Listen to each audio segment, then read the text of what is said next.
Hi everyone, this is Victoria Lomas. I'm the 9th and 10th college advisor to Sinton High School. Hey guys, I'm Evan. I'm the 9th and 10th advisor at Mathis High School. So today we just wanted to go ahead and talk to you guys a little bit more about different types of colleges that are out there. And we will be talking about maybe some that maybe you already know a little bit more about. So if you hear about Del Mar, then of course, like you guys already know about it. But we'll be talking about just different types from 2 years to 4 years. So first off, we do want to go ahead and just acknowledge that everybody does take different paths after high school. Some of them will go off to a 2-year college, some to a university, others to the military, and others to trade schools. Each path is just up to you and what you would like to go ahead and do with it. Not everybody wants to go ahead and go into a nursing degree, or not everybody wants to go into being a welder or anything. So we just want to go ahead and just honor and let you guys know that you guys do get to choose your path after you guys graduate high school. So yeah. So first off, we want to go ahead and talk a little bit about 2-year colleges. So 2-year colleges, many people just instantly think community college, and that's not always the case. A 2-year college it is community college, but you also have junior colleges there, as well as technical colleges. Many technical colleges are just 2 years, as well as many junior colleges are just 2 years. And we'll be talking a little bit about what makes each of them different and so on. So with community colleges, first off, we want to just go ahead and just say that they are growing. Many community colleges do have associate's degrees, which are 2 years. They have different certifications there. So for those of you that maybe are getting your phlebotomy certification with Del Mar, then you guys already know what type of certifications that they do offer at a community college. But they also have growing, so many community colleges are continuing to grow and have bachelor's degrees. So for instance, I know South Texas College, the college here at the very bottom, is starting to grow and have a bachelor's degree there at the community college. So each of many colleges are beginning to grow and just have different degrees there. We also like to just call community colleges a bit of a commuter school because they do not have dorms. Many community colleges like Del Mar do not have dorms. They also don't have extracurricular activities. So if you want to go to a sporting event, many of them do not have a sporting event at Del Mar or STC or any community college. However, they do have different services. And these services can be just talking with an advisor about what kind of classes that you want to go ahead and take. They have career advisors where it's like, say you are maybe thinking of, maybe I don't want to go into becoming a medical assistant. Maybe I want to go into going to business. They'll go ahead and talk to you about different careers, as well as once you get to your senior year or like your final semester of at the community college, they'll go ahead and talk to you and say like, okay, these positions are open right now. And they'll help you look at your resume, help you start getting ready for different interviews and so much more. They also have transfer advisors. So if you're wanting just to go ahead and start at Del Mar, then later on transfer to Texas A&M Kingsville or Texas A&M Corpus Christi, or even like UT Austin one day, you are able just to go ahead and go to your transfer advisor and they'll be able to help you get ready and transfer to a 4-year university. They also do have financial aid. So if you need to apply for financial aid, which you do each year, they also do have financial aid, the financial aid office that can go ahead and help you there. There are also counseling services, so we always do like to let you know that if you're ever going through something, they do have different services and so much more for you at the community colleges. So it's just you going to, of course, your college and then talking with them and seeing what is it that they have available for you to help you out. But there are so many different things. We always do like to say that a community college sometimes is, it's just like part of your pathway, and some of them or some other people, that's what you want to go ahead and find. And I mean it in the way, like I said, is that some people go to Del Mar and then transfer to Kingsville, and some people just want to go get their associate's degree because that's what they need in order to go ahead and pursue that type of career that they were wanting. So everybody chooses to attend the community college for different reasons, and we just wanted to go ahead and acknowledge that. Okay, now we're going to talk about junior colleges. So a junior college is much like a community college. A lot of times, some schools like to use interchangeable names, but there are some big notable differences that we wanted to talk about with junior colleges in particular. So they offer the same 2-year degrees that a community college might, associate's degrees, just certifications if you just want to get certified to work, and then also some bachelor's degrees occasionally. Another thing that sets junior colleges apart is their sports teams. So a lot of these schools are actually in the NJCAA, so they can actually offer athletic scholarships. This is one of the big differences between community colleges. So let's say a recruiter sees you at a game, wants to talk to you about giving you a scholarship. This scholarship could let you go to the school for a discount and potentially even travel there. And this brings me to my last difference that I wanted to point out between junior colleges and community colleges. Junior colleges often have dorms. And what this means is that the student population is made up of students who live and work and go to school on campus.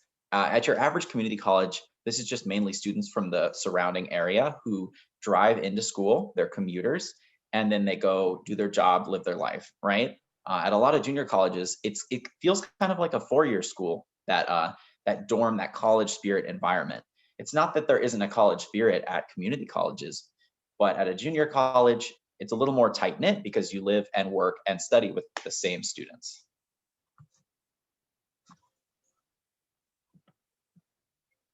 So the next, so for the last 2-year school that we do want to go ahead and talk to is technical colleges. As many of you guys know, or there are a lot of technical schools out there. We do want to go ahead and just let you know that, the technical college that we're mostly knowledgeable about is TSTC. And TSTC can be found all over the state of Texas. They also do have this great promise that with certain degree plans such as welding and instrumental systems, they do have where it's called a promise. So once you graduate with your associate's degree in welding, in instrumental systems, and there was 2 other degrees that you are able just to go ahead and they'll help you find a job. And if you do not find a career in the next, I think it was what, 9 months, 6 months, 6 to 9 months, then they'll go ahead and refund you back your tuition that you had spent there. But the biggest thing that we do like to go ahead and acknowledge with technical schools is that they are hands-on. So in the photos below where you can see the dental hygienist, she is practicing, learning to go ahead and be a dental hygienist. And she's doing that in full gear and practicing with her own, like, of course, hands and so on. Being for those that want to go into construction, into welding, into all these different things, as you can see on the other side, there are these guys that are going ahead and looking into how to repair a, I don't want to say tractor, but I'm going to say tractor, even though I know that's not what it is. So Someone's going to call you out on that. I know. You guys feel free to call me out and please educate me as to what that's really called. I think it's not a crane, but please teach me, you guys. But as you guys can see, like, technical schools are really meant to help students learn hands-on. These are really trained to learn about a specific job, a specific area of trade. So that way, when you go out into what you would like to do, you already know what to do. It's not like, okay, I've been reading about it this whole entire time, but I don't know how to work with it with my own hands. It's like, no, during the entire time that you are at a technical college, you are working with it with your own hands. You're learning from other people. You are not behind a desk the entire time. You are constantly moving and changing and able to work and learn with, like, your teachers and other students with your own hands. So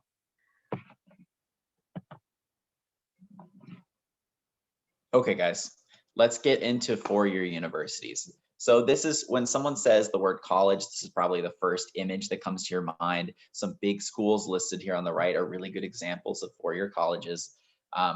But we're going to actually break down 4-year schools into more specific categories.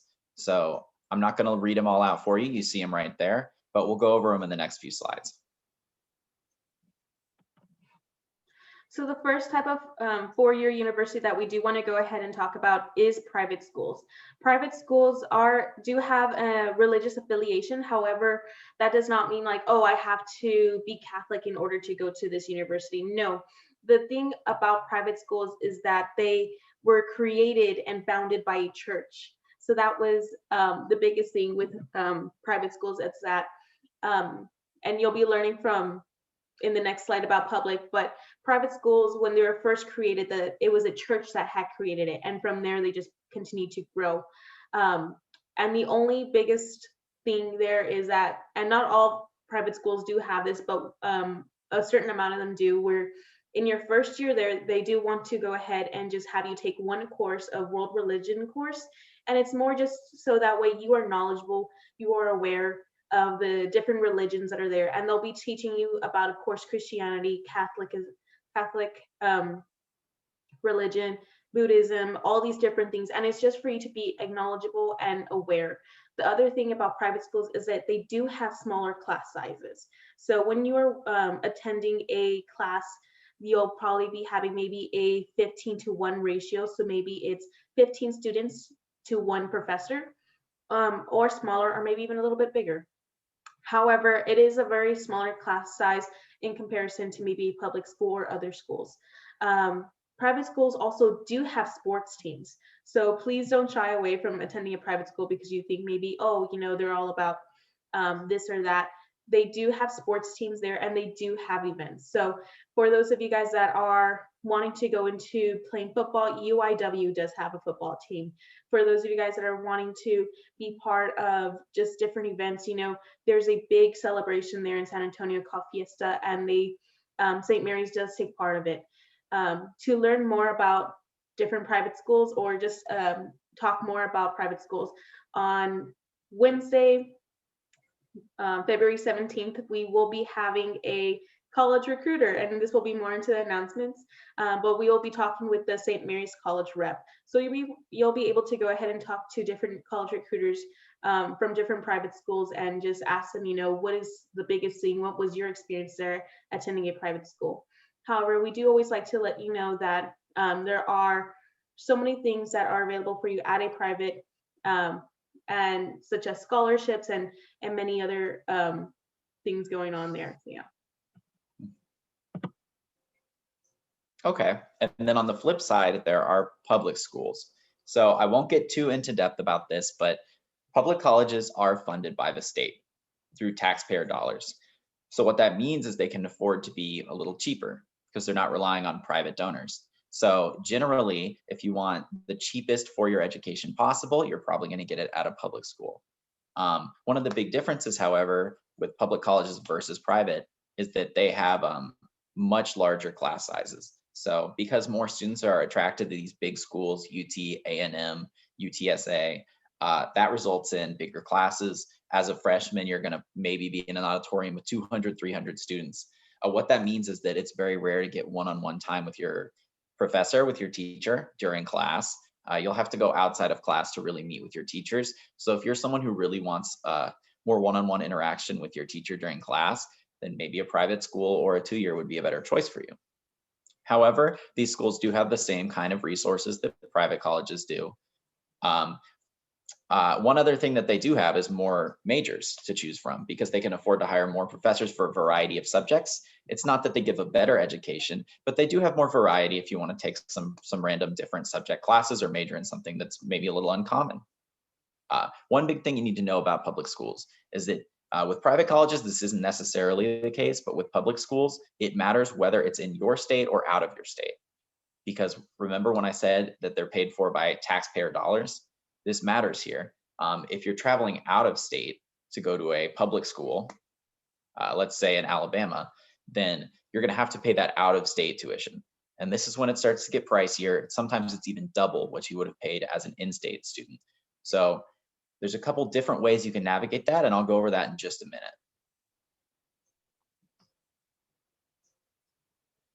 But first of all, guys, we're going to talk about maybe a separate category of school that we want you guys to be a little cautious about. They're called for-profit schools.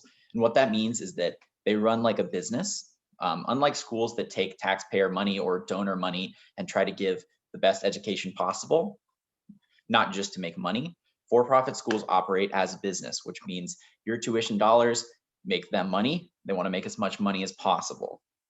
Now, that's not to say that the education here can't be valuable. They do have some very fast-paced programs. That's one of their big appeals. Some of their programs they advertise you can get done in 9 or 10 months, sometimes a year. Um, they do sometimes promise guaranteed job placement, and they do have some very specialized programs that you may not see at, let's say, TSCC.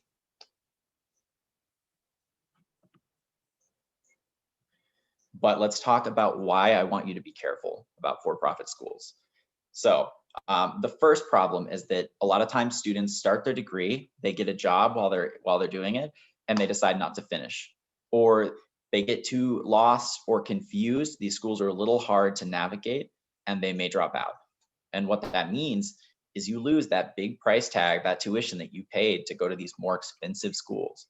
In addition, students who go here often have to take out loans, sometimes even private loans, and they have a higher default rate, which means they weren't able to pay them back. And if you guys don't know this, defaulting on a loan can have some very serious consequences. This is really bad for your credit in the long run. Another issue, speaking of credit, your college credits from here, in other words, the classes you take, you often can't keep that credit when you try to transfer to a different school. So that means, let's say you went to one of these programs and then you decide you want to get a whole associate's degree or a bachelor's degree.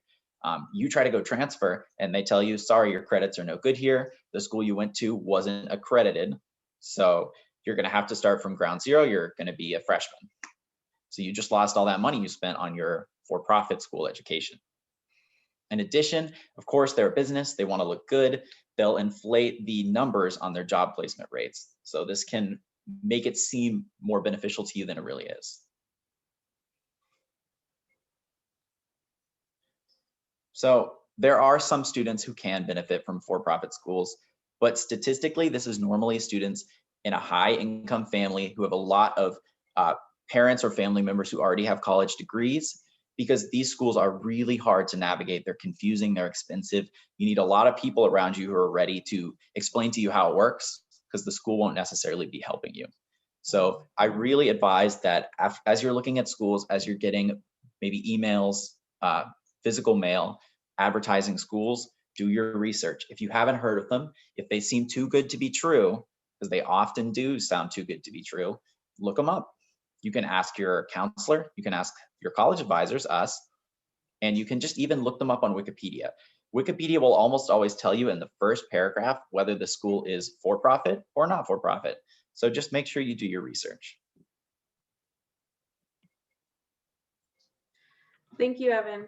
So you guys, now we just want to go ahead and talk about HSIs, HBCUs, and women's colleges. So the reason we want to go ahead and just talk about them is sometimes some students do benefit from attending a school that is more towards one ethnicity or one race or even one gender. So first off, women's colleges, HSIs, HBCUs can all be either private or public. So for example, if you want to attend Texas Women's University, that is a women's college. However, they do have where men are able to go ahead and apply and be accepted and attend. But that is a public university. So that's just one example of, these universities do not have to be either like, they're all privates, no, they're all publics, no, they're either private or public. It just depends on each institution. But women's colleges, like I was mentioning before, are colleges that maybe only admit women or primarily admit women. And the reason that they do this is because many women sometimes want to be surrounded up amongst their own gender, or they find it more easier like that. Or, maybe it's a scholarship or a sports team that is there. So there are so many different things as to why maybe someone might want to attend a women's university or women's college. It's just up to each person. Historically, Black colleges and universities, which is also called HBCUs, were established to serve and educate, to serve the educational needs of Black Americans. And so the reason why many people go ahead and maybe want to attend an HBCU is because they want to be surrounded by their own ethnicity, their own race, and maybe they even offer specific services to a specific race. So sometimes they even have like maybe like a Go Center or college career area for African American students there at that university. An example of this one is Huston Tillotson over there in Austin. However, that is a private university. So for example, you can actually see where Texas Women's University is a public, while Huston Tillotson University in Austin is a private university. Same thing goes for Hispanic serving institutions, HSIs. They were defined they were created to have students who are Hispanic race attend, and they are highly populated with Hispanic students. And the reason I know this one is because I attended an HSI. I went to Texas A&M International University, and the reason I decided to attend that was because I wasn't quite ready for an environment that, you know, had such diversity.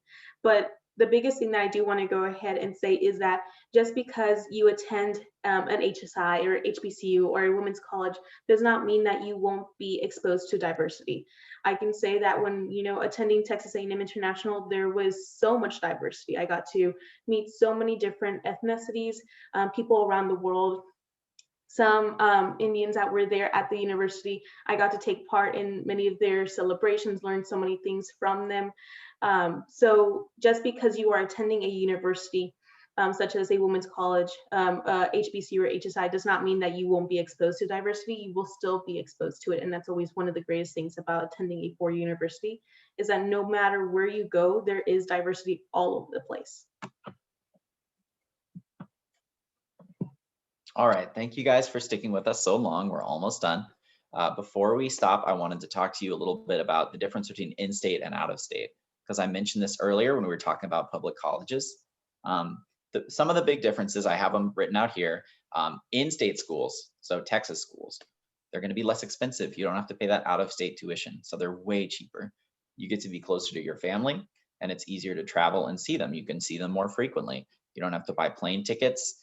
I mean, Texas is huge, but you probably won't be spending nearly as much gas as if you had to drive to like Florida or something, right? So those are the pluses of being in-state. Now, out-of-state, as I said, they're going to be more expensive. But the plus sides are you do get to travel, you get new experiences, and you get that feeling of being independent and exploring a new place, kind of setting out on your own. However, you will get to probably visit your family less because it's going to be more expensive to get there. It's going to be more time consuming. And there are a few ways, and these are really specific, and that's why this slide is kind of vague. There are a couple ways to get cheaper out-of-state tuition. So one of them is called neighbor agreements, or that's what we call it. Different schools are going to call it different things.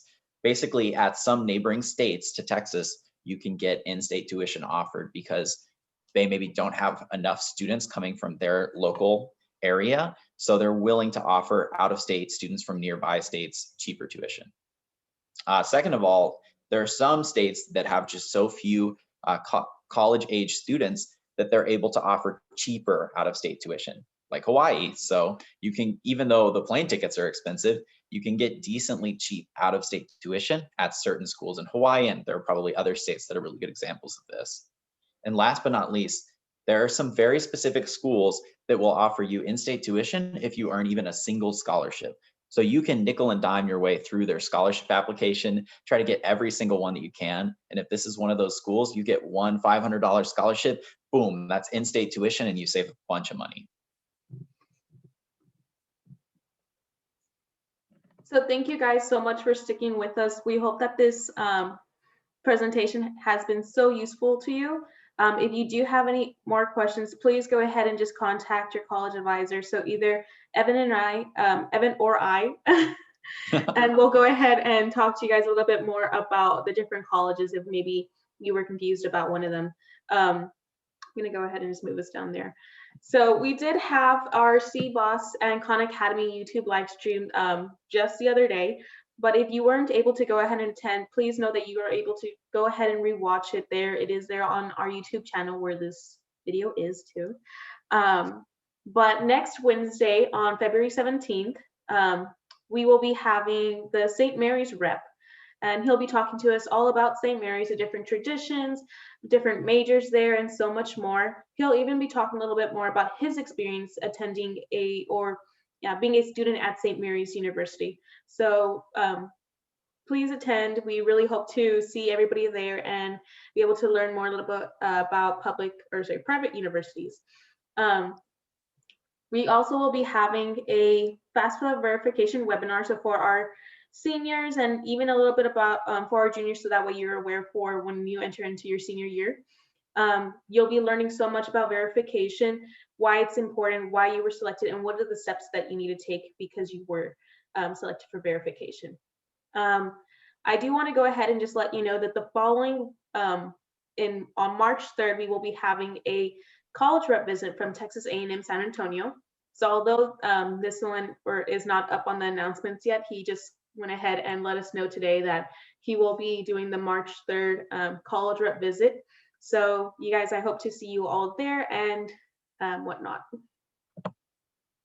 If you have not yet followed us on social media, please do. Of course, subscribe to our YouTube channel. And then we do have a Facebook page. So if you are on Facebook or your parents are on Facebook, just tell them to go ahead and follow us on our Facebook page. We also have an Instagram for Mathis and an Instagram for Sitten. And so that way you can always keep up to date with us about different things that are going on at the school or with us.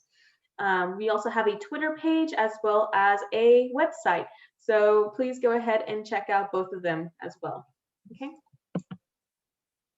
And then if you do have any questions, please go ahead and Mathis students, please contact your Mathis College advisor. So of course, Miss Erin Mosley or Evan.